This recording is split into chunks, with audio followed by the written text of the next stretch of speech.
Hey, I started using this Ruger Mark IV in some rimfire two-gun competitions.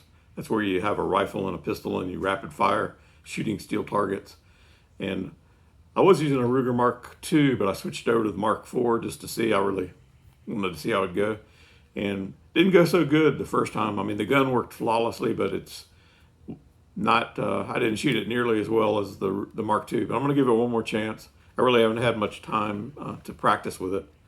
But I've been using these CCI polymer coated bullets. They're pretty clean, supposedly. I think they mostly protect you from touching the lead of the bullet, but still, when they burn, they leave residue in the gun. So I need to clean that. This gun was shot about 200 times during the match, and maybe 100 times before in a warm up. So I'm going to go now and go through the cleaning process here. So with this gun, a lot easier than the Mark II. There's just a push button here that you can push and pull it away. You don't have to get out a hammer and beat on it and stuff like that, and that just slides off. There's your bolt here. And other than that, they're very similar. So I'm going to go ahead and start here with this trigger mechanism. There's some debris in there, and I'm just going to brush that away and then use some compressed air to blow it out. And if it gets really bad, I might go in and take it apart, but I really don't think I need to do that very often. So I got some air here, and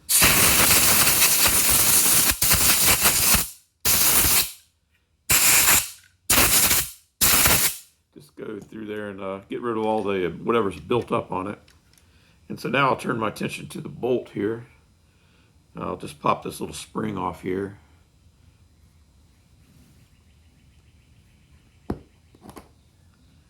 And this is very similar to the Mark II. Really, I wouldn't know. I'd have to compare them side by side to know if there's any difference. Looks like there might be some right in there. It's different, I can see, but really good design. I guess they pretty much stuck with it. I want to make sure I get this area here cleaned, so put a little solvent there and then brush away the powder residue.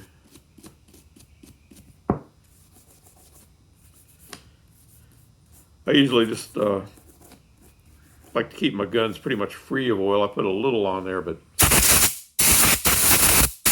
I think when you have a lot of oil, that's where you get it actually collects the dirt.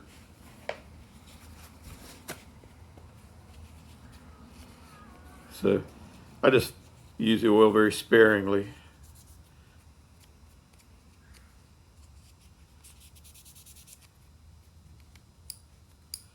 The gun worked good. I had zero issues with it cycling and feeding, which is a good thing. I believe it's the ammunition is high quality. That contributes a lot to it.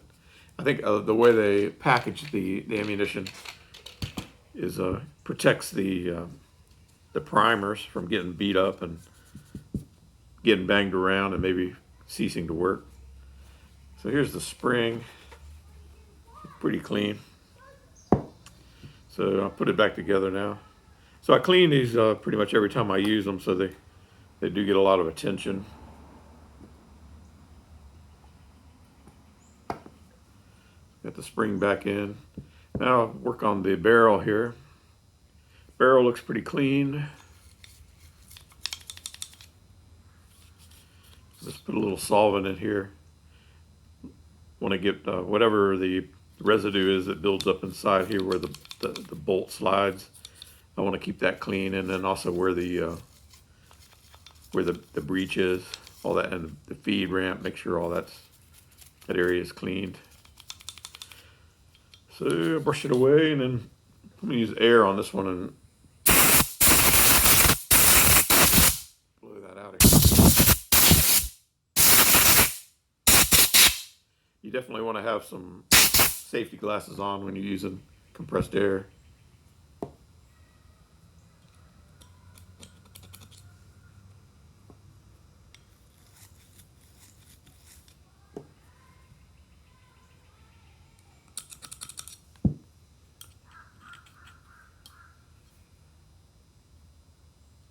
I do see some buildup here. I'm going to need to go get a different tool to scrub that away. So I got a little stick here so I could work it inside here into the little tight crevices and clean out around the barrel here. But got it. It's kind of interesting. There's a shiny spot there on the breech where the bolt's contacting, and there's also a shiny spot on the bolt. So I've never seen that before with the Rugers, but so I guess that's something I'll keep an eye on. But I can see where they connect, where they are contacting. It's shiny on both this piece here and on the breech. Might be hard for you to see it, but never noticed that before on my other ones. But anyway, so now I've got this area cleaned out. I'm going to use the bore snake to clean out the barrel. And the bore snake has just a cord here with like a shoestring looking thing, and it's got a couple of brushes that have been embedded into it. So you just pass it in from the breech, and they say it's best to clean from this end and not the barrel end. You don't want to damage the barrel. So you drop that through the cord. It has a little weight here that helps you get it worked through. And what I do is get it started in there, and then I put a little solvent on the material there to let it wick in there, and then just pull it on through. And I usually just do it one time because I'm doing it, clean them every time I shoot, so I don't want to wear the thing out. So that's see, I might put a little wax on this one too, on the barrel here. I use the Johnson's paste wax. It gives a level of protection to the metal. If you're handling it and you're sweaty or it's raining or something like that, the water will just bead right off and protect it. I guess the wax may be abrasive. I'm not sure. I've used it for a long time and never noticed anything bad happening with it. But let's see. This is aluminum. So I'll put a little on there. This must be an anodized finish on the aluminum, which I suspect that probably will wear before the barrel. So just like wipe off the excess wax, and we'll drop the bolt back in, and then assemble the pistol. These are pretty nice the way they just go right back, snapping into place. Almost makes it look like you know what you're doing. I'll get rid of the excess wax now. And that's about it for the Mark IV. And until the next time.